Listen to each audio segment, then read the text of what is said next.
This is the Aftermarket Radio Network.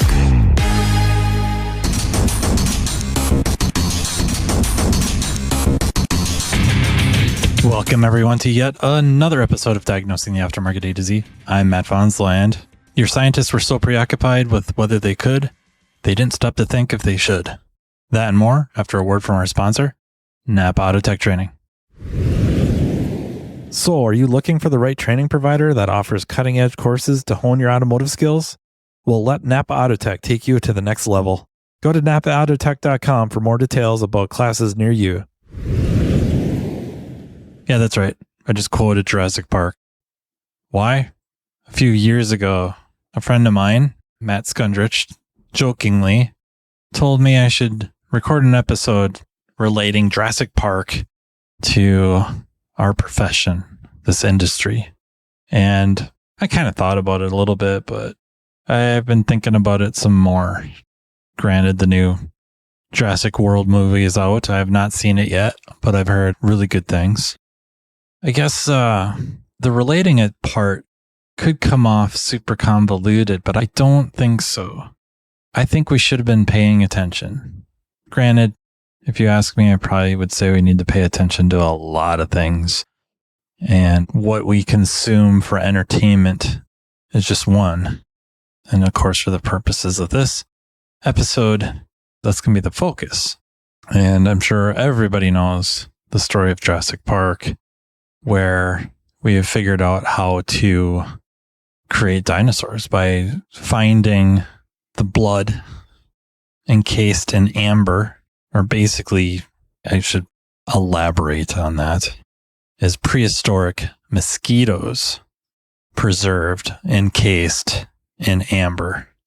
And because we have access to that, we have access to at least part of their DNA strains. Now we have the technology to decode it. Unfortunately, due to the extreme time lapse that went by, the DNA strands are incomplete. So scientists figure out how to kind of paste in some code to produce dinosaurs, and then things go sideways. How on earth does that relate to us? And I don't think it has much to do with the dinosaurs themselves, obviously. I think it's the kind of a subplot. I guess this gets a little dicey, and most of us have watched the movies, right? I don't know how many of us have read the novels, and there's two of them.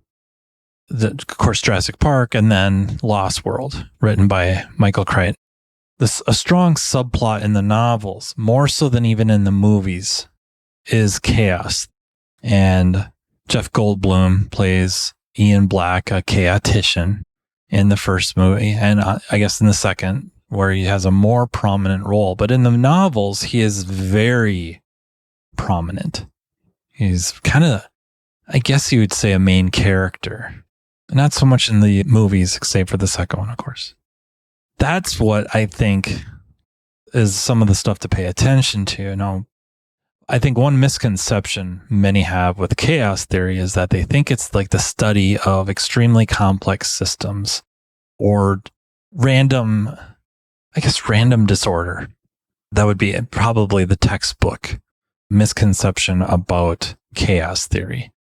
It is the study of complex systems. That's no doubt about that. But it's really about early stages of a system coming into existence or being formed.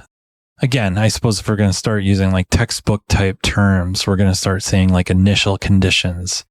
Small, seemingly inconsequential, seemingly trivial things can lead to unpredictable behaviors. And I don't mean unpredictable in that they just jump around every which way and they're so chaotic. It's things happen that you didn't expect. To me, one of the best ways to think about this is the weather. We can predict the weather. They could predict the weather with 100% accuracy. However, think about all the information they would need to know. A term used in chaos theory, of course, is the butterfly effect. Many of us, I think, kind of know what that is. So we know what that means. And there's a movie starring Ashton Kutcher that also named The Butterfly Effect, which I guess it kind of plays on that idea of making certain changes or doing certain things in certain areas creates a much different result. And we also saw that in Back to the Future Part 2, right? Marty goes back in time, changes something, or not even he so much, right? Biff, boom, got big problems. And we get a much different future. Pretty unpredictable future. I think that might be a source of, or not even a source, but a really good place for us to spend time contemplating is the initial conditions. And I think then we can start maybe pushing the envelope of what's really part of chaos theory and what's really in the spirit of this discussion. What were the initial conditions of your business? What are the initial conditions of your career? What are the initial conditions of even really just a new direction that you want to take within the profession or within your career or life in general? How do you put yourself in the best position possible to succeed, to get more of a predictable conclusion? So again, the butterfly effect, just to kind of tie that up, I kind of mentioned it and then veered off a little bit. Big surprise. The reference usually made is, again, to the weather. A butterfly flaps its wings in anywhere on the planet. We'll just say like Beijing, and it's sunny instead of rainy in New York City. That's the type of reference that's making. A small change in initial conditions for whatever the weather is going to be drastically changed by a seemingly trivial and or seemingly non-contributing factor has a profound effect. I think we all can take a lot from that. I think we can all think about that. And it isn't just us. It isn't just our businesses. It could be our kids, our families, our friends, friendships. It's not just localized, but to think about the little things. The little things start to matter. Of course, the big things matter, but the little things matter too. Paying attention to details or being aware of the details. And awareness could be a whole different episode on awareness. A lot of times we think we have awareness, myself included. Many times I've thought I've had a lot of awareness and end up learning really, really fast. Wildly unaware. The gift and or curse of awareness teamed with a little bit of hindsight is a painful thing. Sometimes it's a good thing, right? Sometimes we fail up, and it's worth noting and paying attention to the small things. NAPA Autotech training sessions are being conducted day and night in a town near you. This training caters to every level within your organization, be it a mechanical assistant, a mechanical specialist, a technology specialist, or a driver safety calibration specialist. Imagine a one-stop shop training partner in NAPA Autotech that will lead your team to a path to greatness. Autotech's entry-level Build-A-Tech classes convert the untapped potential of your new hires into money-making mechanical specialists. Autotech's higher-level tech update classes introduce specialists to the world of ever-changing technologies, which prevents your shop from getting technologically stagnant. Remember, if you're not moving forward, you're falling behind. And, turning to the front of the store, the Autotech Service Advisor class is an awesome way to hone your client advocate skill set, ultimately benefiting the customer through an improved vehicle repair experience. But it doesn't stop there. Imagine an electric vehicle class that takes your specialist well past the mundane, yet necessary safety topics. Well, it's here. Autotech's EV Ready training is a week-long curriculum that takes participants through a hands-on experience involving hybrids and electric vehicles. The session kicks off with the use of PPE and proper tooling while touching on required OSHA regulations. Then, the students dive into the lab vehicles to gain knowledge of the common high-voltage components on EV and hybrid vehicles and their function. Attendees will be taken on a path exposing them to different electric vehicle manufacturers to compare component form and location. Additionally, information about Level 1 and Level 2 charging systems will be included, along with a quick look at DC to DC charging. The operation and maintenance of subsystems are explored, including the different modes of Tesla operations, and so much more. So what are you waiting for? Commit to taking your business to the next level with NAPA Autotech training. In reference to Jurassic Park, we have a lot of things in play here with what ends up happening. Like one, it's a miracle, granted, fictitious so far, as we know, but it's a miracle that they've used technology to basically write the code to dinosaurs and fill in the gaps that were deteriorated and missing due to time. They substitute frog DNA. That happens in the book, that happens in the movies, and it wasn't well thought out. Or at least maybe they could not have known that one of the things that might carry over from the frog DNA is kind of an asexual trait where certain reptiles, or amphibians in this case, have the ability to change their sex, if you will, so that they can continue to breed. And one of the contingencies in Jurassic Park to keep things under control was there's no unauthorized breeding in Jurassic Park. Why? Because they're all female. Well, turns out that didn't work so good. That was one small thing. The other thing is just there's a character named Nedry who was hired for the lowest amount of money, right? He had the lowest bid to write all the computer code for Jurassic Park to run. That means all the security systems, the life support systems, you name it. Everything's computerized so it can be run from a kind of a command center. Nedry is a nefarious character, devious. He is working with a competitor to steal samples, to steal eggs, if you will, and allow a competitor an advantage to start competing with Jurassic Park. His actions to leave the island with the specimens leads to chaos. And I don't mean that to be a pun. I'm not trying to be punny here. But because of that, he's set things in motion now. The security systems drop. Dinosaurs are starting to kind of escape their pens. And turns out the really, really dangerous ones are. The idea being there is, again, small things, seemingly small things lead to big results. Sometimes good, sometimes bad. Like in this case, it's bad, right? That's the whole point of the suspense of Jurassic Park. It does work the other way, right? You start doing a series of good things can happen. Or maybe a good example would be like your diet. You're trying to be healthier. But you start paying attention to what you're eating and maybe a food diary and eat clean, quote unquote clean. You're going to notice some benefits. It has to happen. Now, honestly, I know this kind of swings back to the negative, but many people have tried many different diets and they don't work or haven't worked or don't work long term. And the food diary obviously helps in this case, but what happens is you end up eating something that is not what you thought it was. It wasn't as healthy as you thought it was, and it undermines you.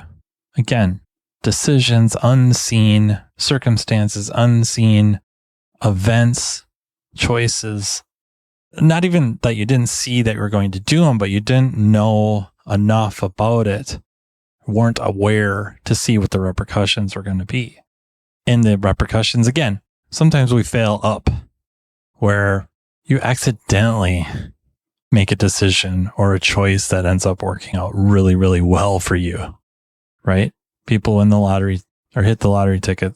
They buy a lottery ticket and they win money.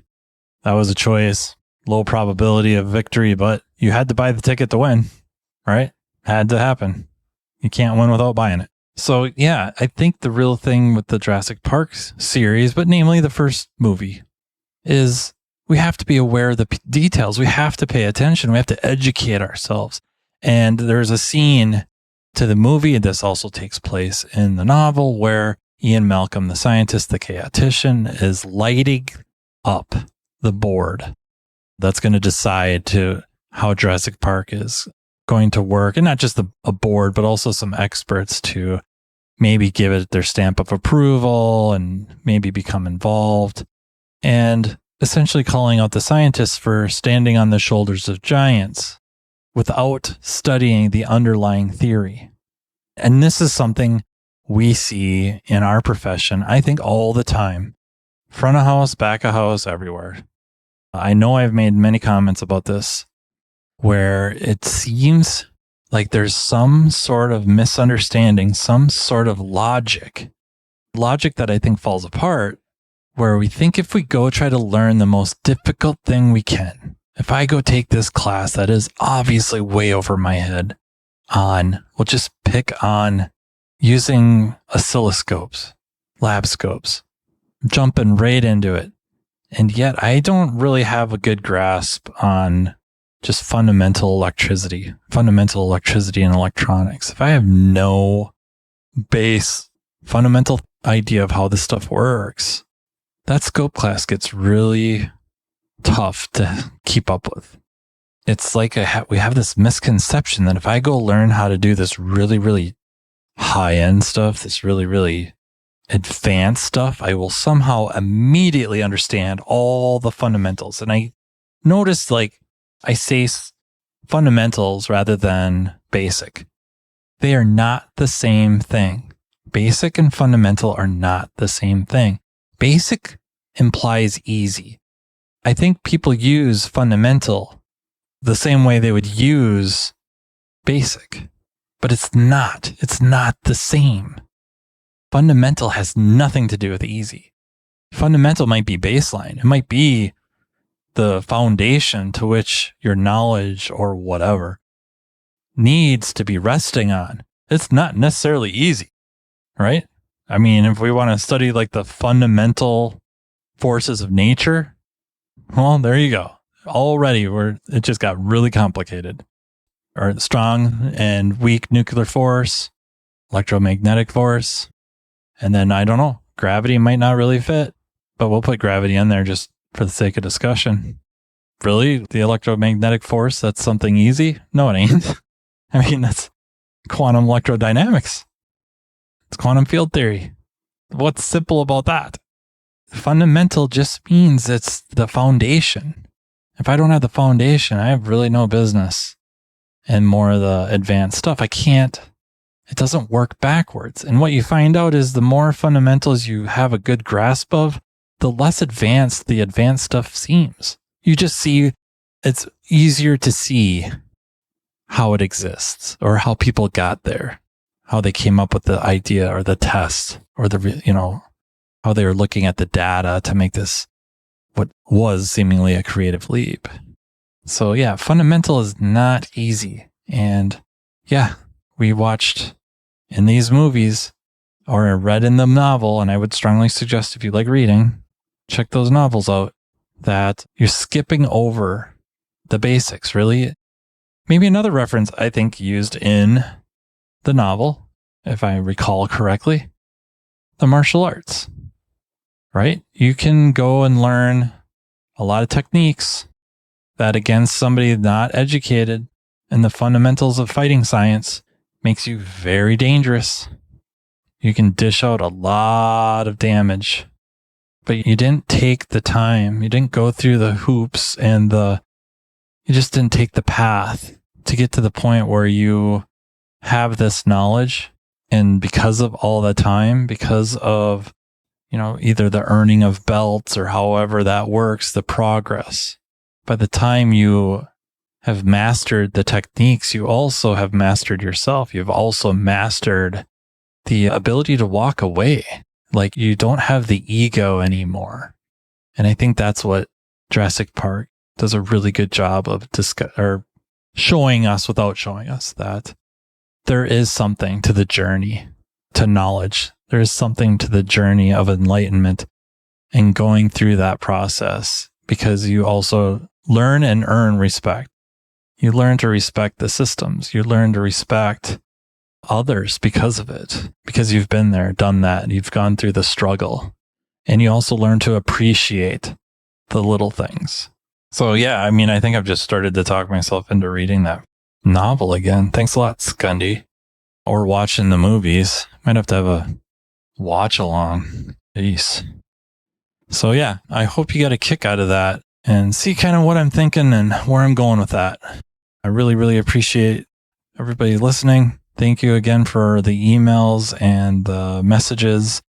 Keep the questions coming in. I do like doing the mailbag episodes. I don't know if they're as good or fun to listen to. If they are, please let me know. If they're not, please let me know. You can email me at mattfanslowpodcast@gmail.com. And yeah, I would like to thank the Aftermarket Radio Network for making this all possible. And I really would like to thank NAPA Autotech Training for sponsoring. And until next time, take care. You've been listening to Matt Fanslow, diagnosing the aftermarket A to Z on the Aftermarket Radio Network. Follow Matt on your favorite listening app. He's very interested in what you have to say. Let him know what you'd like him to cover and come on the show. Matt is all for advancing the aftermarket. Find Matt Fanslow on social media and connect or on aftermarketradionetwork.com.